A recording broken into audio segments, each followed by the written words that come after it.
बहुत समय पहले की बात है। राजगढ़ नामक एक समृद्ध राज्य हुआ करता था। यहाँ के राजा वीर सिंह अपनी बहादुरी और न्यायप्रियता के लिए प्रसिद्ध थे।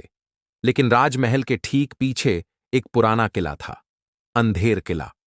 कहते हैं वहां रात में अजीब रोशनी दिखती थी और किले से चीखें सुनाई देती थीं। राजा वीर सिंह को इन बातों पर यकीन नहीं था, लेकिन जब उनके दरबार में एक के बाद एक सेनापति बिना किसी निशान के गायब होने लगे, तब उन्होंने खुद उस रहस्यमय किले की जांच करने का फैसला किया। एक चांदनी रात को राजा अपने वफादार अंगरक्षक अर्जुन के साथ किले की ओर निकल पड़े। जैसे ही वे किले में दाखिल हुए, अचानक किले के दरवाजे अपने आप बंद हो गए। हवा रुक गई और हर तरफ सन्नाटा छा गया। भीतर घुसते ही उन्होंने देखा कि किले के दीवारों पर अजीब लिपि में कुछ लिखा था, जो सच्चाई का सामना करेगा वही बाहर निकलेगा। जैसे जैसे वे अंदर बढ़े, उन्हें भूतहा आवाजें सुनाई देने लगीं और दीवारों पर छायाएं नाचने लगीं।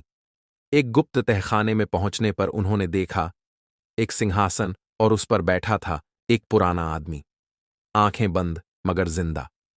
वह आदमी धीरे से बोला, मैं हूं रुद्र प्रताप, इस किले का असली राजा। मुझे मेरे भाई ने धोखा देकर यहां कैद किया था।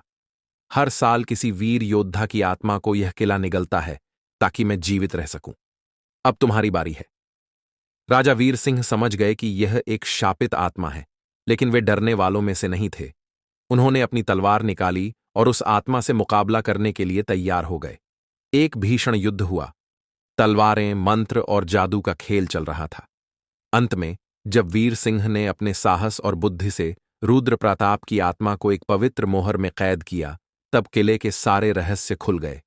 गायब हुए सेनापति वापस आ गए, जैसे नींद से जाग उठे हों। किला अब शांत था।